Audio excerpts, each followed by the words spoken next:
Assalamualaikum warahmatullahi wabarakatuh. Saya Ryan Damir Fasya dengan NIM 221021075. Di sini saya akan melakukan presentasi dari kasus ke-7 yaitu CA paru atau adenokarsinoma paru. Dimana dimulai dari Nyonya Z, dia berusia 60 tahun. Dia datang ke IGD dengan keluhan sesak napas sejak 6 bulan lalu dan memberat sejak 1 minggu terakhir. Jadi yang membuat dia ke IGD karena sudah memberat selama 1 minggu. Lalu dilakukan anamnesis, ternyata dia dapatkan bahwa dia tuh sesak napasnya tidak dipengaruhi aktivitas, terus ternyata disertai batuk juga, berdahak, disertai lendir, warnanya putih kekuningan dan tidak bercampur darah. Lalu sejak 6 bulan yang lalu, dimana dia juga memiliki suhunya tuh panas summer hilang timbul atau subfebris nih. Terus juga badannya letih, berat badannya turun sejak 6 bulan terakhir dari 67 hingga ke 44, jadi bisa dibilang drastis. Lalu nyeri punggung belakang sejak 6 bulan yang lalu dan juga dirasakan hilang timbul dan berulang. Nyerinya dikeluhkan dirasakan menjalar hingga ke punggung belakang dan dirasakan seperti tusuk-tusuk. Ya, ini bisa jadi adanya keganasan karena dari batuknya juga dia ada putih kekuningan, terus juga bisa jadi karena dia ada kaheksia, jadi nyeri dada juga. Lalu dari riwayat penggunaan obatnya, dia konsumsi penurunan panas bila demam, tidak mengonsumsi OAT. Dengan RPD dia tidak ada DM, HT maupun kolesterol tinggi atau hipertensi. Asam urat juga nggak ada. Ternyata sosialnya dia tuh bukan perokok, tapi suami pasiennya tuh perokok berat, jadi dia bisa dibilang sebagai perokok pasif. Lalu pasien tuh memasaknya masih menggunakan kayu bakar, jadi dia juga masih menginhalasi zat-zat dari kayu bakar. Lalu riwayat keluarganya ibu pasien pernah didiagnosis menderita kanker hati. Nah, lalu dilakukan hipotesis sama-sama ada keganasan nih. Kenapa? Karena tadi dari beberapa gejala, ada yang tadi sesak napas yang memberat, bisa jadi batuk berdahak dengan panas, badan letih, berat badan turun, kaheksia, nyeri punggung, nyeri dada. Terus juga ada riwayat dari genetiknya dan juga riwayat sosialnya, dia menginhalasi zat-zat seperti yang zat-zat karsinogenik seperti di rokok dan juga di kayu bakar. Lalu pneumonia karena tadi ada beberapa gejalanya, ada sesak napas, batuk berdahak, demam, badannya letih juga. Lalu bronkitis juga karena tadi ada batuk berdahak yang sudah lama, sesak napas, badannya sudah panas dan juga letih. Lalu PPOK karena ada sesak napas yang berat juga dan juga batuk berdahak, tapi dan dia ada riwayat perokok pasif gitu. Jadi setelah dilakukan hipotesis, ternyata dilakukan lagi pemeriksaan fisik nih. Dia kesadaran kosmetik, tampak sesak, IMT-nya 17,57, dia underweight. Dengan tanda vitalnya itu dia nadinya normal, tekanan darah normal, suhunya subfebris nih. Respirasi rate juga meningkat karena dia sesak napas. Lalu untuk saturasi oksigennya 95%, dia masih bisa ya kadar normal. Ada VAS atau visual analog scale. Untuk nyerinya 7 dari 10. Lalu untuk kepalanya dia adanya konjungtif anemia, seperti adanya tanda anemia, tidak ada skala ekterik, dan juga pupil bulat isokar. Lalu di leher ada pembesaran KGB nih. KGB dilihat dia ternyata ada kenyal dan juga immobile. Kalau immobile ini sudah masuk ke dalam kategori dia merupakan tumor ganas. Karena kalau yang jinak ataupun dari pembesaran lain itu harusnya mobile, bisa bergerak gitu. Lalu dari JPP juga, toraksnya dia simetris, focal frame itu menurun, di ICS 5 di bagian dextra. Itu kan harusnya tidak menurun, tapi bisa jadi karena adanya massa juga yang bisa menyebabkan dia menurun. Redup juga di daerah dextra dengan vesikuler. Nah, kalau redup bisa jadi adanya tanda-tanda cairan. Vesicular blood sound juga karena ada tanda cairan. Lalu jantung, abdomen, dan ekstremitas dalam batas normal. Ternyata dilakukan penunjang ternyata HB-nya turun dan juga HT karena masuk dalam anemia. Terus juga ada hiponatremi. Iya. Lalu biasanya ada tanda-tanda anemia dan juga pencitraan. Ternyata ada dari ronsen ada suspek massa paru kanan dan juga efusi pleura. Nama saya tadi karena dilakukan dari focal parameter dia menurun, terus juga efusi pleura karena dia redup juga. Terus bronkus berarti tidak jelas di masa tumornya, berarti bronkoskopi berarti bukan masanya bukan di bronkus. Lalu di CT scan ternyata lesi paru perifer di perifer paru diameter 3 cm. Nah, berarti dia di CT scan berarti di bagian parenkim parunya, mungkin di bagian alveolusnya.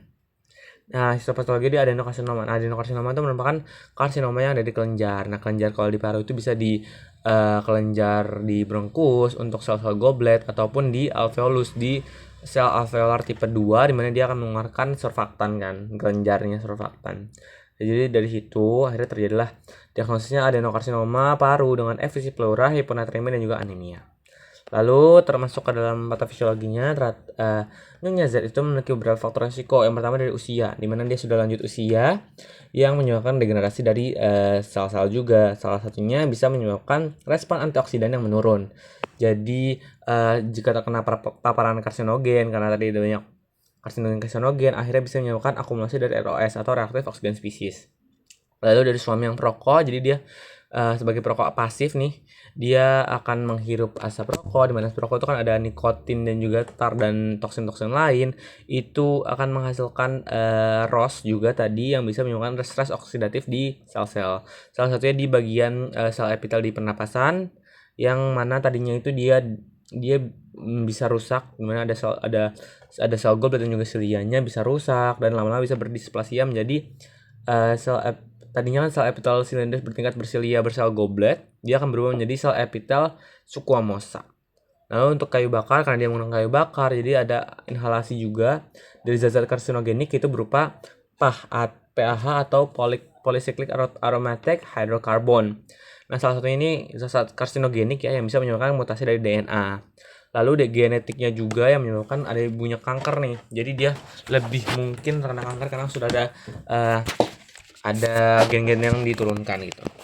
Jadi terjadilah karsinogenesis karena tadi akumulasi ROS yang banyak dari usianya, terus juga dari perokok ini yang menyebabkan ada paparan dari zat-zat karsinogen, terus juga dari kayu bakar ada zat-zat PAH dan juga genetiknya yang menyebabkan karsinogenesis nih, pembentukan karsinogen. Salah satunya akan menyebabkan mutasi-mutasi dari pertama itu dari EGF atau epithelial growth factor, epidermal growth factor, di mana itu berfungsi untuk pembelahan ya dan juga pertumbuhan sel.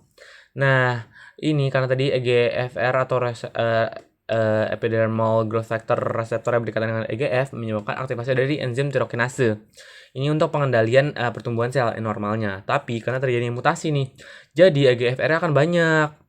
Nah, yang akan banyak akhirnya menyebabkan sel-sel tersebut pertumbuhannya itu malah menjadi abnormal yang sangat banyak gitu. Jadi dia jadi pertumbuhannya itu tidak terkendali. Lalu ada juga mutasi di bagian TP53 atau tumor protein 53 itu sebagai antiproliferasi untuk proliferasi ya. Jadi untuk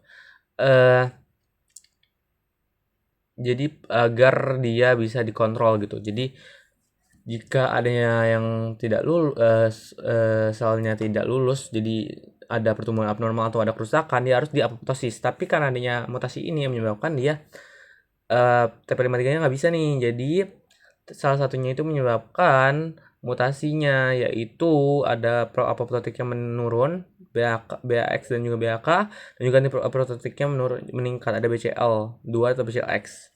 Yang menyebabkan dia harusnya apoptosis nih karena pertumbuhannya abnormal, tapi karena mutasi akhirnya tidak apoptosis, jadi dia malah semakin bertumbuh banyak gitu loh. Nah, akhirnya terjadilah proliferasi yang abnormal banyak sekali, jadi sel tumornya tidak terkontrol, akhirnya bisa membentuk di elang adenokarsinoma. Itu jadi di bagian alveolusnya bisa jadi, karena di alveolus ada sel alveolar tipe 2 yang mengeluarkan surfaktan, jadi kelenjar. Jadi di situ menyebabkan dia pertumbuhannya sangat meningkat gitu, menjadi tumor. Nah, salah satunya dia bisa melakukan invasi lokal nih. Yang tadi dari alveolus tadi, dia bisa menginvasi lokal menuju ke bagian perifer dari paru. Akhirnya terjadilah lesi perifer di paru. Nah, dari mekanisme tubuh sendiri akan ada nih untuk pertahanan dari patogen itu adanya peningkatan dari mukus nih. Jadi mukusnya banyak, mukus kan berfungsi untuk membersihkan patogen-patogen gitu.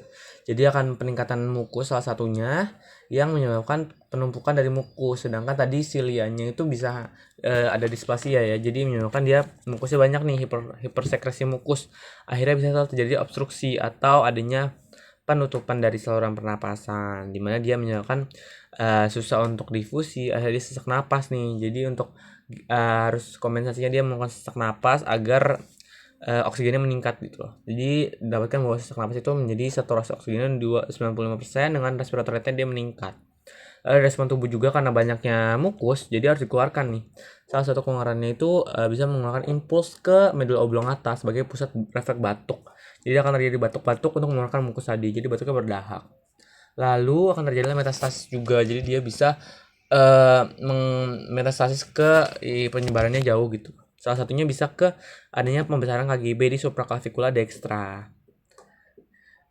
Diameternya kurang dari 9 2 cm dengan kenyal dan juga immobile. Tadi di bagian KGB di lehernya. Jadi kalau sudah di KGB ini biasanya lebih gampang untuk metastasis ke organ lain karena melalui limfogen atau pembuluh limfe. Dia juga bisa metastasis ke pleura, di bagian pleura visceral kan di bagian luar dari rongga paru, di mana dia bisa masuk nih tumornya ke pleura cavitas. Nah, kalau bisa terjadi efisi pleura, kenapa? Karena di pleura itu sebenarnya kan cairannya dikeluarkan dari dimasukkan oleh pembuluh darah dan akan dikeluarkan oleh KGB atau limfonodus. Tapi kalau ada yang metastasis di bagian limfonodus, akhirnya akan menyebabkan drainasenya tuh akan terhambat karena di tumor itu bisa jadi menutupi jalan masuk atau jalan keluar dari pembuluh limfa tadi. Akhirnya cairan yang ada di dalam pleura itu tidak bisa keluar, yang menyebabkan dia akan akumulasi cairan yang menyebabkan dia efusi. Nah, dilihat bahwa dari pemeriksaan fisiknya itu dia focal frequency-nya menurun, vesicular blood sound-nya menurun, juga perkusinya redup. Nah, lalu juga karena efusi pleura ini dia juga bisa menekan nervus di pleura, yang menyebabkan dia adanya nervus pleuranya itu menyebabkan nociceptor, akhirnya terjadi nyeri dada. Nyeri dadanya tuh dia dengan visual analog scale-nya 7 dari 10. Nah, lalu juga dia bisa bermetastasis di cervicalis nih, di dekat plexus brachialis, yang menyebabkan dia jika terjadi itu dia bisa menekan plexus brachialis yang menyebabkan rasa nyeri nih. Rasa nyerinya bisa menjalar nih, makanya dia menjalar ke punggung. Lalu ada juga paraneoplastic syndrome. Jadi dimana itu merupakan gejala-gejala di luar dari neoplasma sendiri yang biasanya ya karena paraneoplastik ini biasanya gejala yang ada jika terkena kanker gitu. Jadi paraneoplastik dari setiap kanker itu berbeda-beda. Salah satunya kalau dari adenokarsinoma ini menyebabkan sel tumornya akan mensekresikan hormon-hormon nih. Yang pertama itu ada SADH, di mana sel tumor ini dia bisa merangsang ginjal untuk mengeluarkan ADH dalam jumlah besar, sehingga ADH ini kan berfungsi untuk retensi cairan ya. Jadi dia akan meningkatkan cairannya dalam tubuh, jadi bisa tidak dikeluarkan gitu. Tapi kenapa bisa hiponatremia? Karena dari yang saya baca sendiri, kalau ADH itu dia bisa peningkatan ADH bisa menurunkan renin. Jadi kompensasinya tuh renin diturunin agar aldosteron salah satu yang untuk regulasi dari sekresi itu menurun. Jadi kalau aldosteron itu dia yang akan meretensi Na gitu loh. Jadi kalau aldosteronnya turun, akhirnya menyebabkan dia natriuresis. Jadi natrium itu yang di dalam darah dia dikeluarkan melalui urin dan menyebabkan dia hiponatremia yang euvolemic gitu. Lalu hormon juga ada ACTH atau adrenocortisol hormon, dia akan meningkat yang menyebabkan peningkatan dari kortisol yang bisa menyebabkan otot melemah karena kortisol ini dia bisa bisa memberikan efek proteolisis. Jadi dia merusak protein bagian di otot-otot, akhirnya bisa menyebabkan atrofi atau melemah gitu.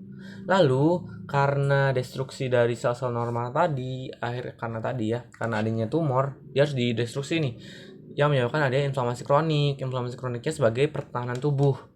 Jadi inflamasi ini akan mengeluarkan sitokin pro-inflamasi yaitu dari NF-alfa, interleukin 6, interleukin 1, dan banyak lagi. Tapi ini yang salah satu yang paling pentingnya, dia bisa menyebabkan beberapa gejala. Yang pertama dari interleukin 6. Di interleukin 6 ini dia bisa meningkatkan kadar dari hepsidin. Nah, hepsidin sendiri dia bisa berperan sebagai regulator penyerapan dari zat besi di usus. Jadi akan penurunan di usus. Akhirnya zat besinya kurang. Karena zat besinya kurang kan HB itu membutuhkan zat besi untuk pembentukannya. Akhirnya jadi pembentukan HB dan juga eritropoiesis akan menurun, jadi terjadilah anemia. Anemia ini termasuk ke dalam anemia maligna atau anemia yang didapatkan dari keganasan. Jadi HB dan HT-nya turun, terjadilah di pemeriksaan fisik dia konjungtiva anemis. Lalu ada TNF alfa. Nah, TNF alfa ini dia juga bisa menginduksi hormon leptin. Nah, hormon leptin itu untuk hormon rasa kenyang yang sehingga menyebabkan dia BB-nya bisa turun, itu berupa kaheksia, sindrom kaheksia. Jadi nafsu makannya turun, berat badannya turun, akhirnya BMI-nya di underweight. Lalu untuk TNF alfa dan juga interleukin 1 dia bisa menimbulkan metabolisme asam arakidonaat nih. Untuk untuk ekskresi dari PGE2 atau prostaglandin E2 itu bisa masuk ke hipotalamus untuk meningkatkan set point dari tubuh. Jadi kompensasi dari tubuhnya itu homeostasisnya dia akan meningkatkan suhu karena set pointnya meningkat nih. Jadi akhirnya meningkatkan suhu dari demamnya 37,8 merupakan subfebris. Lalu untuk tata laksananya yang pertama itu bisa diberikan oksigenasi dulu O2 ini nasal kanul, O2 nasal kanul 2 sampai 4 liter. Lalu bisa diberikan ini kan oksigenasi karena dia sesak dan juga surat oksigen 95 agar bisa naik gitu. Lalu IVF di NaCl karena tadi ada hiponatremia jadi butuh nih cairan juga dengan elektrolit. Jadi IVFD atau intravena ya, intravenous fluid NaCl 0,9 500 cc per 8 jam selama 8 jam untuk meningkatkan elektrolit dari tubuh. Jadi dia tidak kekurangan elektrolit. Lalu bisa juga diberikan injeksi paracetamol 3 kali 1000 mg IV. Karena dia paracetamol kan sebagai antipiretik dan juga sebagai analgesik. Jadi antipiretiknya agar untuk menurunkan demam juga dan juga analgesiknya sebagai untuk penyeri dada. Jadi dia bisa agar dia tidak sakit gitu, analgesik. Terus juga perencanaan dari transfusi PRC karena tadi dari HB sendiri dia di 9 padahal kok bisa di dalam perencanaan, tapi kan kalau transfusi dia biasanya kurang dari 7 untuk HB-nya agar nanti bisa diberikan akhirnya agar HB-nya lebih dari sama dengan 10. Nah, lalu karena ini melakukan keganasan jadi bukan wewenang dari dokter umum, jadi bisa mengkonsultasikan ke bagian spesialis paru, konsulen hematologi onkologi medik. Jadi segitu saja yang bisa saya sampaikan. Terima kasih.